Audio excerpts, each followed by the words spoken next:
Hey, I'm Justin, and I am grateful to have you here. Welcome to the RICO 12 speaker meeting. I am an addict, and thanks to my God, the steps, and the fellowship of other addicts like me, I'm sober since June 19th, 2015, and for that, I am beyond grateful.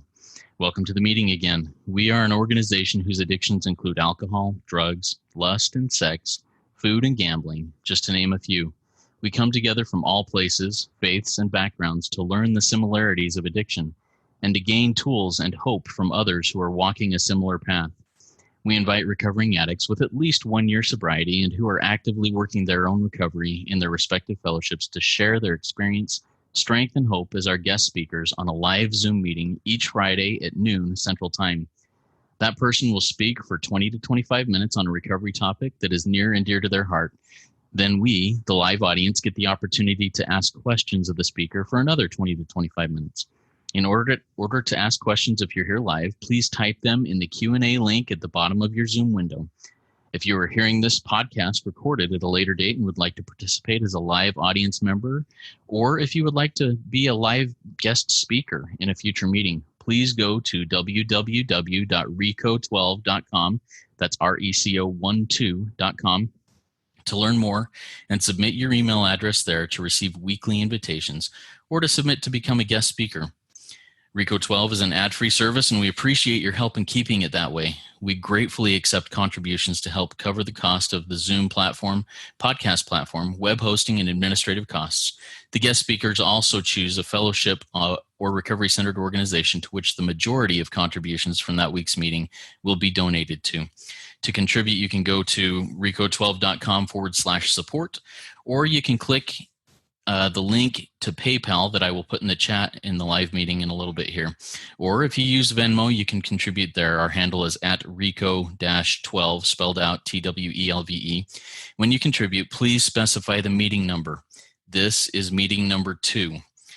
Last week was our first meeting with Harvey E., and it went very well. Thank you all for helping out there. If you missed hearing that one, you can still listen to it in podcast form by searching for RICO 12 Speaker Meeting Podcast on virtually any podcast platform you use. Or you can go to RICO 12 website and find it under the link podcast. Now let's introduce our guest speaker for today, Cameron F. His topic will be along the lines of answering the question, are all addictions the same? Now our speaker has been a member of Cocaine Anonymous since November 21st, 2003. As a Big Book sponsor, he has worked with all kinds of addicts from around the world. He facilitates a 12 Steps in 4 workshop and has carried the 12-step message of recovery to some 2,200 suffering addicts over the past 16 years. His recovery message: it only takes a day to learn the 12-step program and the rest of your life to practice it. He is currently the archivist for the Southern Ontario area of Cocaine Anonymous and the archive chair for CA World Services out of Los Angeles, California, which, by the way, is the organization that Cameron has chosen to have contributions go to. Please welcome our guest speaker, Cameron F. from Toronto, Ontario. The floor is yours, Cameron. You have 20 to 25 minutes. So thank you, Justin. Thank you for the invitation to speak. And it's a topic that I like to speak on and have gained a fair amount of experience with over the years. So the question is are all addictions the same? And of course, the answer to that is yes, they are. They are different. We have alcoholism, we have drug addiction, we have gambling, sex, food, codependence, cutting, and the list goes on. I think there's some 300 different kinds of 12-step fellowships that have all been spawned from the original 12-step program written by AA back in 1939. Our behavior patterns do vary depending on the nature of our addiction.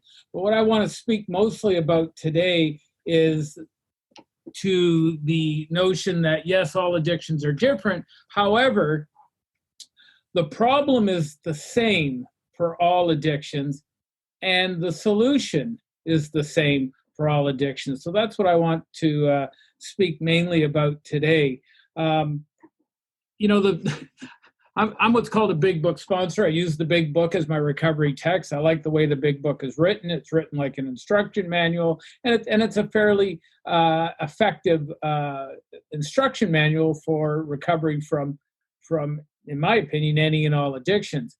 And one of my favorite passages in the big book is the jaywalker story, where they put forth the analogy of a jaywalker and all the absurd behavior that goes with the jaywalker and how much they love to jaywalk and all the problems that go with it. And of course, at the end of the analogy, they say, if you were to substitute jaywalking for alcoholism or alcohol, it would make perfect sense. Well, I like to posit the notion that if you substitute jaywalking for not only alcohol, but for drugs or gambling or sex or food or cutting or lust or fantasy or emotions or whatever the addictive pattern may be, it reads just as well. So, as I said, all addictions, they all have the same problem. They have all the same solution. I'm a drug addict, alcoholic, yet I've worked quite effectively with all kinds of other addicts. How is that possible when I don't even share their particular addiction pattern? And what I hope to do here today in the next 20 minutes is to share with you all a way of identifying with any and all kinds of addictions in a manner that's effective, that we can win their confidence and show them how to recover from that seemingly hopeless state of mind and body. So the key to this is, of course, identification. And we often hear in the room, only an alcoholic with an alcoholic, drug addict with a drug addict, sex addict with a sex addict. And I get that. I understand why they say those things, but it's not absolutely necessary. And there's some certain universals to approaching any and all addictions that I have found to be quite effective. Now, to be able to do this, first thing is that our message that we're carrying to the other addict has to have depth and weight. We have to have some kind of identification. Hey, you're like me and I'm like you. And again, what I love about the big book, that it gives specific instructions on how we should approach the addict and what it is that we share. On page 92 of our big book, it says, tell the newcomers, tell them enough about your drinking, using, or your acting out habits, symptoms, and experiences, and encourage them to speak of themselves. So I'm going to share some stuff with you about what I was like. They're going to share with me what they're like. And then I'm going to tell them how baffled I am, how I learned that I was sick. I was sick in my mind. I was sick in my body. It goes on to say, give them an account of the struggles, what I call the failed strategies that you made to stop. And then to show the newcomer how the mental twist, and what I like to refer to as this lie that lives in my head, leads to me always to that first drink, that first drug, or that first act or thought that sets my addiction into motion. So identification plays a key part. And as I said, behavior patterns vary. So even within a particular addiction, they vary. As an alcoholic, alcoholics vary in their addiction patterns. I'm an everyday drinker. I like hard liquor, but there are binge drinkers, there are weekend warriors, there are wine drinkers, there are beer drinkers. In the drug world, I'm an intravenous cocaine user. So if I'm sitting down with, let's say, a marijuana addict, and I'm trying to identify about sticking needles in my arm, they're going to look at me like I got 3 bloody heads on, thinking, that's not their story. They can't relate. I hear a lot in the rooms, how people prostitute themselves, how they've lived on the streets, how they've been to jail. And when I hear those types of identifying approaches, I don't have that experience. That's not my experience as an addict. So then my twist of thinking kicks into gear, and I think, well, that's not me. Maybe I'm not an addict. Maybe I've been deluding myself. I just had the willpower to stop, and I've been stopped. And I think now it's time to go prove that I can go to the local bar and have a bourbon and a cold beer and just show the world that I'm in charge. That's the way my mind works. So identification is a key component to winning the confidence and arming the newcomer with the facts about themselves. Now, there's a passage in the doctor's opinion that I think is very appropriate, very adept at explaining what the addiction pattern looks like. And this pattern of addiction plays out, as I said, with any and all addictions. It's in the doctor's opinion on page 28, Roman numeral 28, where it says, men and women drink, use, act out, essentially, because they like the effect. You got to ask yourself, do you like the effect? Every addiction has a certain physiological component to it. Even codependents, when they act out in a codependent way, certain chemicals are released, certain stressors come into play, and they get into that. They like that. The rageaholic. You know, when I'm in a murderous rage, there's a certain sense of power that I like. The adrenaline's kicking in. You know, I'm prepared to do practically anything in that kind of a state of mind. So I understand the physiological reactions that go on. Gamblers too, when they start placing bets, there's a physiological reaction that goes on. And of course, as alcoholics and drug addicts, we all know the power and the efficacy of the substance that we like to use and abuse. So the first thing is, I like the effect. Now, sometimes the prospect will say, well, no, I don't like it. But what they're really saying is, I don't like all the consequences that go with it. But I do like the effect that I get when I smoke crack cocaine or inject cocaine or do heroin or smoke dope or drink or whatever. Now, the passage goes on to say that the sensation is so elusive that while they admit it is injurious, meaning, can I admit that my consumption or my acting out is injurious to my life, injurious to other people's life? And most people that I work with that have a problem, yeah, they can admit that it's injurious. They cannot, after a time, differentiate the true from the false. Now, the big book refers to it as a mental twist, that mental blank spot, that strange phenomenon that parallels our sound reasoning. I like to refer to it as a liar. I got this liar that lives in my head. And the thing that I try to convey to the newcomer is, I love the effect produced by drinking and drugs. And that liar loves the effect, and it doesn't want to give it up.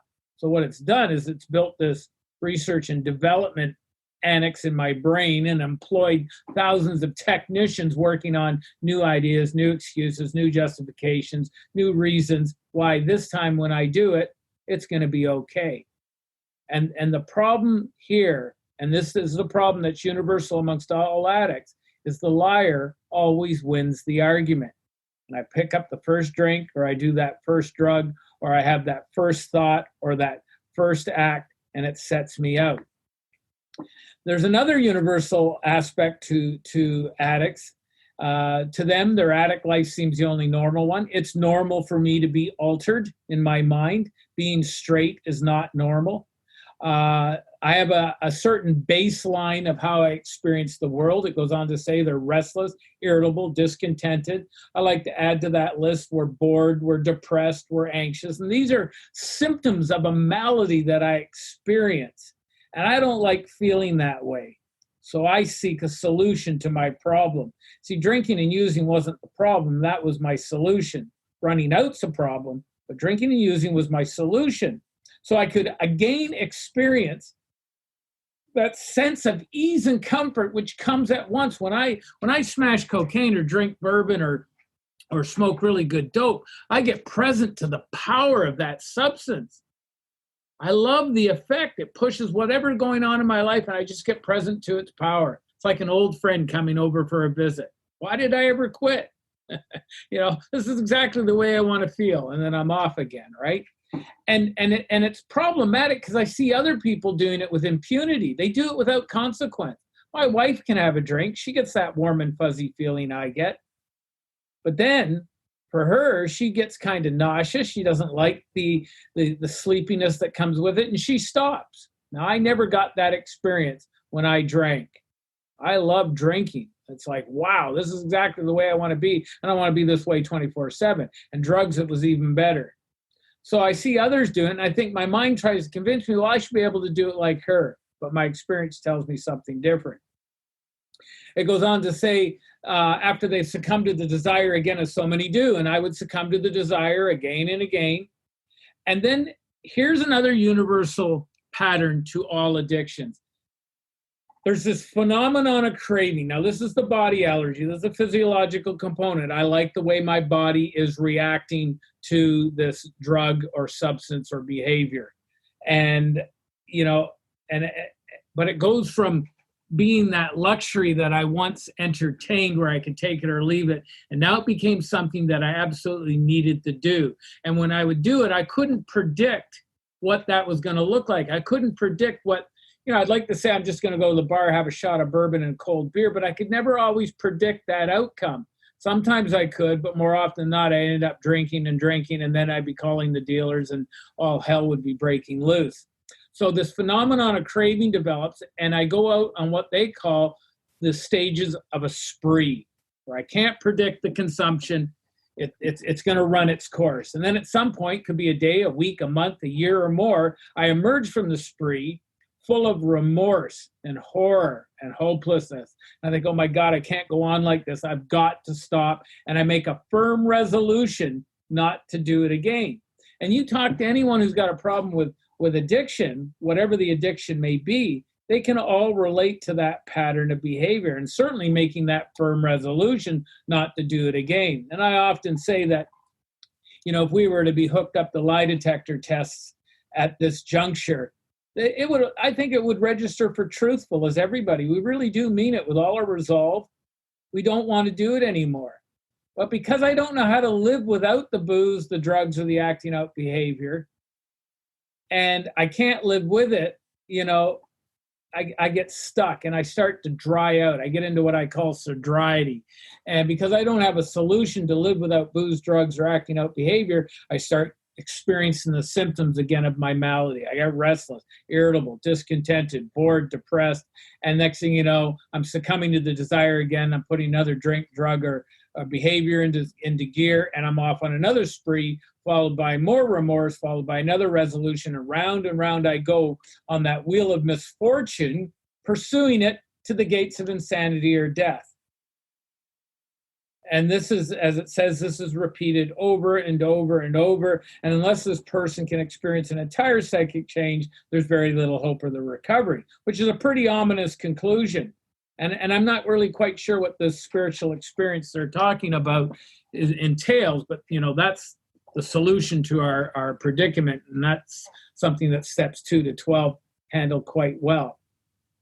So the question is what are some of these universal experiences we have with all addictions? So I use this analogy because you look at step 1. Step 1 says, I admit I'm powerless over alcohol, drugs, or my acting out behavior, and my life has become unmanageable. What does that really mean? How do I know I'm powerless? How do I know the person I'm working with is powerless? Are they clear that they're powerless or not? And then what does it mean by this unmanageability? What does an unmanageable life look like?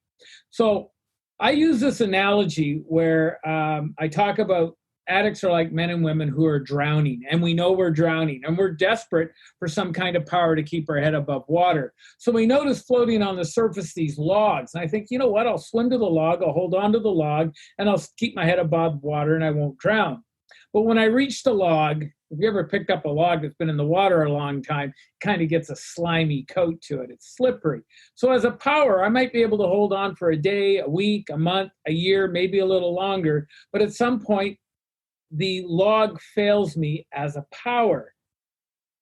So when I'm working with a prospect and I'm trying to convey to them what it means for me to be powerless, that I am powerless over drugs and alcohol, are you powerless, right? I start to tease out all these failed strategies. I give them an account of the struggles I made to stop. And I call this the log list. And I tease out my logs, and I get them to share about what logs they can identify with too. The first log that goes is the willpower log, followed by resolutions, oaths, promises, contracts, controlled using and drinking, harm reduction, substitution strategies. I got off the needle by swearing I'd only drink. Then I became alcoholic, so I switched to smoking marijuana. Marijuana lasted about 5 years, but I got bored with the dope. Next thing you know, I'm back on the cocaine and back into the booze again. Substitution strategy, being really sick or ill health. That never kept me permanently sober. Ominous warnings from a doctor. I remember my doctor saying, Cameron, you got liver disease. Your liver's distended, your enzymes are through the roof, you're going to die if you keep drinking. And when I heard that news, the first thought that crossed my mind was, I need a drink right now. Ominous warnings failed to hold me in check. I don't think ominous warnings from the judge or a lawyer or an employer are any more effective either. Change of environment, triggerless, avoiding people, places, and things. I moved from Toronto back to Burlington, my hometown, to get away from the dealers and the drinking and all that, and was quite disappointed to find out they had bars and dealers in Burlington. Then I've tried things like counseling, therapy, group therapy. Now, don't get me wrong, I'm a big fan of therapy for certain mental, emotional issues, but I've never, and I find it very helpful, but I've never found it efficacious in dealing with my addiction. Detox treatment centers. I used to do spiritual retreats. That was my way of trying to detox and sober up. And for a couple of weeks, I'd feel great, but because I really don't know how to live with it or without it, I get restless, irritable, discontented again, and then I'm back out. War stories. We've all heard the war stories. Heck, my own war story doesn't keep me sober. You think your war story is going to keep me sober? Fear and the horror of, what addiction can bring. Relationships, friends, spouse, children, family, sex, pregnancy. I've seen these strategies all tried to be employed, but I've not given the addict any permanent solution. Now, once I was doing this workshop where I do 12 steps in 4 hours, and I'm going through this log list, and one of the participants took great umbrage and stood up and said, "This is really wrong. All of these strategies are very effective. Why would you be so, disparaging about them?" And I got to thinking about that, and, she was right. These strategies, these that I'm laying out here, they do have some power to them, but they do not have the power or the guarantee to keep me permanently sober. And I don't know about you, but I need permanent sobriety in my life. Another relapse is going to be a death sentence. So I need a solution that works, not just temporary reprieve from the drinking or using. So I find that these logs, they're kind of diluting. They seem to have power, but they always fail me in the end. I've tried getting pets and being responsible to animals, church and prayer. I've tried the going to meetings, 90 meetings, 90 days. Yesterday's spiritual experience. You ever try staying sober or ever try staying high on yesterday's crack run? I got to buy new crack every day, right? Well, it's the same thing with the yesterday's spiritual experiences are going to keep me sober either. Self-help books, development courses, recovery knowledge, reading my big book, intelligence, education, frothy emotional appeals, interventions, positive thinking, poetry, right? Reading poetry in the rooms, good days, bad days. When's the best day to get high? Every day, right? Keeping busy, having money, having no money, memory strategies, remember when, think, play the tape all the way through. They seem to make sense, but why can't I play the tape all the way through? Why can't I remember when? Because the liar's running the show, and the liar always wins the argument. I always remember when after the fact. Jail and incarceration, good reasons to stop, strong reasons, consequences, moral and philosophical convictions, behavioral modification, suffering, humiliation, pitiful, incomprehensible demoralization, exercise, holistic medicine, acupuncture, and the list goes on and on. So as I'm sharing these failed strategies of which I tried, they're sharing there with me. Yeah, I tried that. Yeah, that didn't work. Well, I haven't tried that, but I don't think it's going to work. And we begin to develop an identification. We begin to develop a rapport. Now, notice I don't go into all the behavior. I go into the failed strategies, right? Because what I've learned by working with so many different kinds of addicts, like a universal, all addicts burn the same logs. All addicts go through these various strategies and fail to stay permanently abstinent or sober from their addiction pattern. So we begin to realize that, hey, I am like you. And you're saying, yeah, I'm like you too, Cameron. But the difference is you don't do it anymore. And that starts to present a compelling picture to the man or the woman who wants to stop whatever it is that's problematic for them. So I find teasing out a log list is very effective. As a sponsor, as I tease it out, it gives me a very clear idea of just how powerless the prospect I'm working with is. And it helps to crystallize for the prospect just how powerless they are. And that's to our advantage. Now, the second part of step one is the unmanageability, because the first part is not why I came into the rooms. People will say, Cameron, are you an addict? I go, you're damn right I'm an addict. Now let's go get high. What drove me in the rooms was the second part of step one, the unmanageability, the pain and suffering. which I call a loser list, because I am on a losing streak. I am pursuing my addiction to the gates of insanity or death. And think about how many people you know that have died as a result of their addiction. You got it? It's a death sentence. People will pursue it to the gates of insanity or death. And even insanity or death are not a deterrent. So I ask the person, are you a loser? And many of the times they take umbrage with that. They think that's rather a rude and blunt thing to say. I said, well, let's look at the record. What have you lost as a result of your addiction? And I go through the list: time, family, spouse, children, friends, money, your home, your health, your safety, hygiene, your opportunities, careers, jobs, licenses, education, quality of life, hope, intelligence, your mental acuity, your self-respect, respect from others, self-esteem, self-confidence, self-improvement, self-control, emotional security, responsibility for and to, volition and agency, reputation, freedom, morality, spirituality, peace of mind, sanity, faith, humanity, right? And we're checking them off. We're checking all the things off. And again, we're identifying, hey, I've lost that. I've lost that too. You've lost that. Yeah, I've lost that too. And we begin to see a message that we share and identify with one another that has depth and weight. And the one thing I love about the loser list is all addicts, regardless of their addiction, lose the same things and pursue it to the gates of insanity or death. And many do die. And those are the big losers of the program. And it's unnecessary because there is a way out. And when I work with the prospect and through the loser list, I'm able to really get a strong indication of how grave the situation is for them, how much urgency is really at hand, that we find a solution to our lack of power. Because based on the log list, I'm powerless. Based on the loser list, I will die. So I can diagnose myself so effectively with those two questions in the opening chapter to We Agnostics. If when you honestly want to, you find you cannot quit entirely, the question to ask is, do you honestly want to stop drinking, using, or acting out? And if the answer is yes, well, based on your log list, have you been able to stay stopped?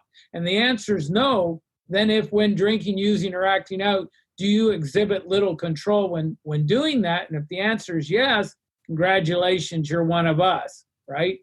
And you may be suffering from an illness which only a spiritual experience can conquer. And then we can bring them to that step one question, where we take step one. We learned that we had to fully concede to our innermost selves that we were addicts. Are you willing to fully concede the fact that you're an addict based on your log and loser list? And if the answer is yes, well, then we can give them the bad news. Congratulations, you're going to die. Now, that's the bad news, and we don't want to leave them there. We do want to give them the good news, and the good news is there is a way out. What I love about a log and loser list, though, is it properly arms the prospect with the facts about themselves, regardless of their addictive pattern. And that's how I'm able to win the confidence of other addictions, even though I don't share them. Because we all burn the same logs, we all lose the same thing, and we get this rapport and identification going, and they realize I've got something that they want, and we can start that amazing journey. And that's where I give them the good news, that there is a solution. There is a way out. And what I love about our program is that, strange as it may seem to those who do not understand, once this psychic change occurs, there again, they're alluding to the solution. The very same person who seemed doomed, who seemed such a loser, who had so many problems they ever despaired of ever solving them, suddenly finds themselves able to easily control their desire for drugs or alcohol, or they're acting out. The only effort necessary is they follow a few simple rules, which a lot of us here in Southern Ontario call the big book, our recipe, our solution for addiction. And I'm for that. How about you? And God bless. Thank you so much, Justin. Awesome, Cameron. That was great. I really love the way you talk about the inner liar, the liar in my head. And we may get to that here in the questions and answers. Before we get to the questions and answers, though, I'd like to give you about 60 seconds to explain the organization you're choosing to have any contributions go to, Cocaine Anonymous World Services in Los Angeles. So tell us a little bit about it and why you chose it. All right. Well, I started off with AA, and AA is a wonderful program, but they have a very specific primary purpose, and sometimes it's problematic to talk about other addictions. When I came into Cocaine Anonymous, what I loved about Cocaine Anonymous is step one. admitted I was powerless over cocaine and all other mind-altering substances. So it's a very broad program of abstinence from anything mind-altering. And here, I don't know about other areas in Cocaine Anonymous, but here in Southern Ontario, we have a really great energy in our rooms. We all identify as addicts, and we even get other addictions coming into our rooms seeking a solution, because Cocaine Anonymous embraces the big book as its recovery text. And most people in Southern Ontario, most of the meetings in Southern Ontario are big book sponsorship focused meetings. So I really love that. And we're very open to being supportive to anyone who's got an addictive problem, that we're there to be as helpful as we possibly can. So I really love the fellowship of Cocaine Anonymous. We don't word police people and say, you got to use this word versus that word. We just want to be able to help you find a power greater than yourself that will restore you to sanity. And that's why I'm such a fan of Cocaine Anonymous, and I've been a member of Cocaine Anonymous, my 17th year of being a trusted servant in the fellowship. It's a great thing to be a part of. Thank you so much. Awesome. Thanks, Cameron. So if you're feeling a desire to contribute to that cause, you can use the links in the chat or check us out at rico12.com/support. Now it's time for Cameron to answer your questions. Remember, if you have a question for him, please type it in the Q&A link at the bottom of your Zoom screen. And I've received a few, and we'll get started on these and get as many of them as we can in the next 20 or so minutes. So the first question, Cameron, comes from Jesse. He says, "Hi, Cameron. Although I agree with you that the solution to all addictions are the same, don't you think that 12-step fellowships benefit from the concept of a singleness of purpose, so that the newcomer, who may not understand this, who is a chemical substance addict, will be able to identify to those sharing in a meeting? Also, to prevent the 12-step fellowship from falling into historical lesson we can take from the Oxford group and the Washingtonians, etc., basically trying to do too much and be all things to all people." And he says, "P.S. Good to see you, Cameron." And it's always good to have Jesse. I've known Jesse a while, and he's a really great member of CA. Yeah, I agree 100% with you, Jesse. I really do. The reason I took on this subject the way I did is very often, and I'm sure you've experienced this too, we may be working with someone with a primary addiction around alcohol or drugs, but I'm finding less and less people having a pure application on one particular substance. Some of them have gambling problems, drug problems, nicotine problems, whatever. And so I find that taking this approach with any and all addictions helps to identify with them on whatever problems they're experiencing. Ideally, yeah, when I work, if a sex addict comes to me and there's no one else for them to work with, I will work with them. But I would much prefer to hook them up with an actual sex addict or a love addict or emotions addict or a gambler or what have you. So I agree 100%. It's a much stronger identification when you're right there on one, drug addict with a drug addict. But as I said, behavior patterns vary. If you think about Cocaine Anonymous, all mind-altering substances, should a needle user work with a marijuana smoker? So, we start splitting hairs. But I agree. We don't want to diffuse our message and try and do too much for too many. That's why there's over 300 different fellowships. So it's a good question, and I hope I've answered it somewhat succinctly. Thanks, Jesse. Thank you, Cameron. I appreciate that. Next question. You mentioned the term sobriety. Explain that a little more, and then how can we recognize when we are slipping into this term that I don't know if you coined it or not, but sobriety? Well, in step 4, it talks about when we overcome the spiritual malady, we straighten out mentally and physically. So, we understand our spiritual malady is selfishness, self-centeredness.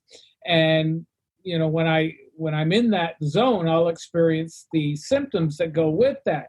However, if I overcome my selfish, self-centered attitude and I have a life of being unselfish and helpful to others, then I don't get those symptoms. I don't get restless. I don't get irritable. I don't get discontented. I don't, and my mind and body straighten out. But so many people I find come into the rooms thinking going to meetings is the solution. And it's not. It's part of the equation, but it's not the solution. And I get a lot of people in the rooms thinking, I got to go to a meeting, call my sponsor every day, share where I'm at today, share my feelings, share my issues, whatever it may be. But they have no real way of living without booze, drugs, or acting out behavior. So they get stuck between those two worlds.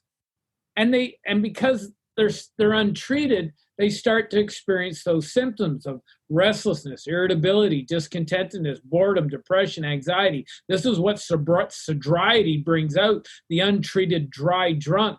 And one of two things happen. They either succumb to the desire again and relapse, or they go insane. And that's why in the Oxford Handbook to Psychiatry, it talks about alcoholism and suicide in the rooms of 12 steps, which are 80 times higher than normal society. 80 times higher. I had to read the stat twice. I was so gobsmacked by it. 80 times higher. They go nuts and they take their own lives with 5, 10, 15 years sobriety because they're insane.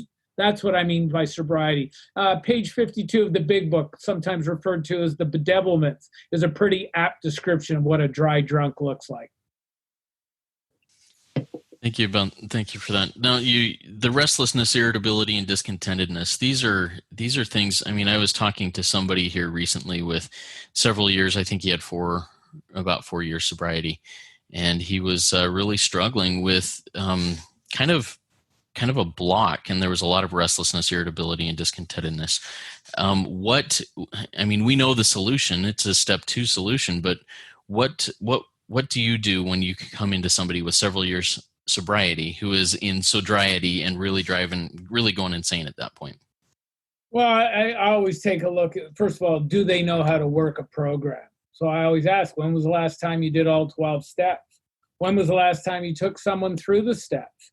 Now, if they know how to work a 12-step program, but they're living this way, something's off the mark, right? So I'll do some probing questions, usually on steps 4 to 9. Is there something on your inventory you never discussed? Something that's gnawing away at you, some dark cranny of the past that needs to be dragged into the light? Is there a restitution you won't make? Have you done all your step 9 amends wherever possible? Is there a wrong relationship in your life that you won't give up? Is there someone you won't forgive in your life? Is there a habit or an indulgence other than the obvious one that you won't give up? Often with men, when I work with them, it could be smoking, could be pornography, gambling, whatever habit or indulgence that's not necessarily conducive to a spiritual way of life. Are you living in the disciplines daily of 10 and 11? Constantly smashing and re-smashing the ego through the inventory process. Always course correcting. Am I living in my character defects of column 4? Or am I embodying the spiritual principles illuminated in my 5th column of what should I do instead? How can I set matters straight? So I usually tackle the sobriety from that standpoint. If they haven't worked a program, I worked with a fellow in Manchester, England. He was in NA, and he was 7 years dry sober and ready to blow his brains out because he was completely insane. And in that case, he really did not understand nor work a 12-step program. So I took him through the program. And to this day, he's still sober, and he sponsors people through the big book all across England this day. And what a miracle to behold. That's really neat. So you do run into a lot of people who have fairly long-term sobriety. They have some sobriety under their belt, but they still have never worked the steps. And they're just basically white-knuckling it all the way through that time, huh? White-knuckling it. In fact, with the COVID situation, I have one of my friends who's in the St. Catharines, Niagara area. He claims they've lost 8 members of AA to suicide because they can't go to their meetings. Because that's their life. That's their program, right? And that's sad. Yeah, it really is sad. And you mentioned that earlier, that meetings are great, but that's not where the healing lies. Am I interpreting that correctly in what you said earlier? Tell us a little bit more about that. I go to meetings for 2 reasons. One, to reach out to people that are in need of help, who are suffering, and offer a solution. And the camaraderie of people like Jesse, I love seeing Jesse. It's the fellowship I crave, And I look for people like that for the camaraderie, that we're all on the same page.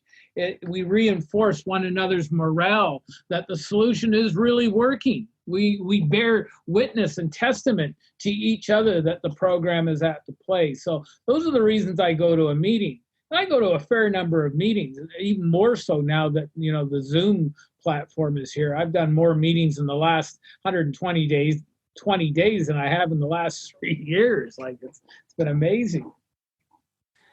It is really neat. I've experienced the same thing in the last few months. I've got one more question here, and unless any other questions come in, we'll have this be the wrap-up question and give you some closing remarks there if you'd like to have them. The last question is referring to the liar that you referenced there, my liar. You said the liar always wins the argument.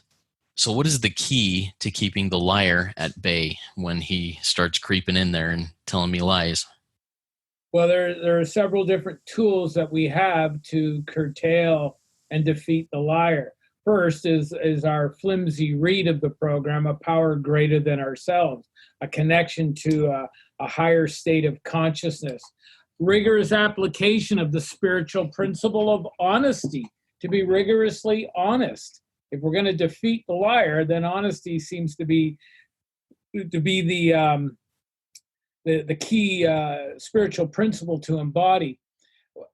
Employing the tools of my program, to practice step 3. I'm no longer in charge. God is my director. God is the employer. I am the agent. I'm the employee. I've got a job description to do. Inventories help keep me honest with myself, to look at where am I at? Am I living in a character defect, or am I employing the spiritual principle? Turning my thoughts always to being helpful to others. Because when I focus on Cameron, like anybody, if I focus on me too long, there's always something I'm losing or something I'm not getting enough of. And because it's an overt, self-centered, selfish focus, I start experiencing my symptoms. I get restless, irritable, discontented, depressed, bored, whatever. And then the liar comes out of remission and says, hey, we need a solution. And my solution is to drink or to use, right? So it's by rigorous application of our steps, our daily program of action, that keeps the liar in remission. I'm not cured. I just put the liar in remission. And it stays in remission so long as I have a life of being of service and helpfulness to others. It's like Zig Ziglar used to say, you can get everything you want in life just by helping others get what they want. I really love that statement, and I've really found that to be the case. When I focus on your sobriety, Justin, to be helpful to you, to be a servant to you, my sobriety always gets taken care of out of left field. I don't know why it works that way. It just does. Yeah, I agree. And one more question came in about the artwork you chose in the background. Curious as to the art of it and why you chose it. One of my favorite movies is Devil's Advocate with Al Pacino and Keanu Reeves and Charlize Theron. Al Pacino plays character Milton, who's actually Satan. And he has this gorgeous, just the office alone. It's such a man's office in his penthouse. And this sculpture, which I believe is one of the museums now, this sculpture was the sculpture he had behind his desk, and it's just such an awesome looking piece, and I just thought, what a great virtual backdrop for my Zoom platform. All right, very good. Well, thank you, Cameron. Do you have any closing remarks before we close this down here? It's I remember what my sponsor told me very early. He said, Cameron, lots of 4s and 5s, lots of 8s and 9s. Watch out for your brothers and sisters in the rooms. Business is booming. The real magic of the program is in sponsoring others. All the efficacy, all the power of the program is availed to us and through us by focusing on carrying the message to those that still suffer and working our program, because obviously we can't transmit something we don't have. And and to continue trudging that happy road of destiny. It really is quite happy, and it's an amazing thing to be a part of. So God bless the good works that you do, Justin, and the good works I know some of the men and women do on this channel right now. And we'll see you out there on the recovery firing lines. Awesome. Thank you very much, Cameron. I really appreciate your time.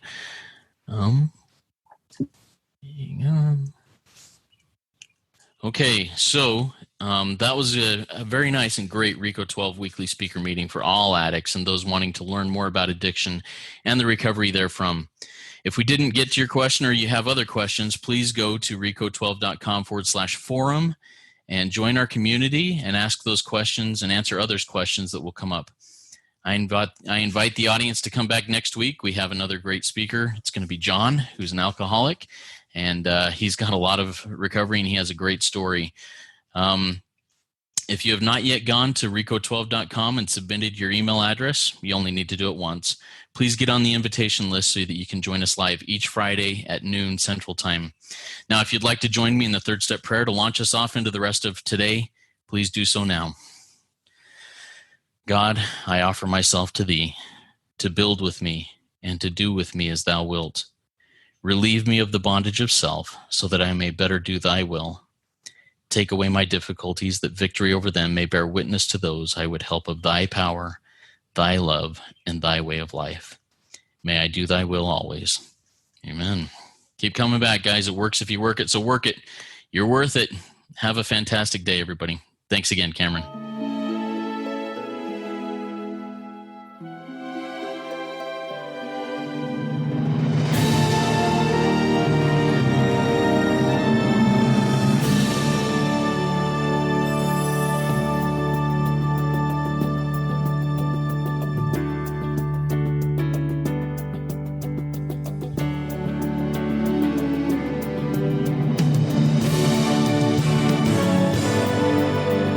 Standing still a moment, carving out this time, reflecting on the landscape of this life of mine.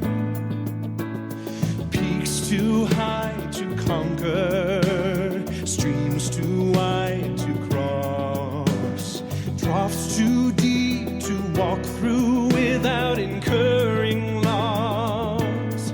Yet here I am, still standing tall, despite the rough terrain. One like me survived the storms and walked through wind and rain. Still standing, I will fight the good fight, still searching for glimmers of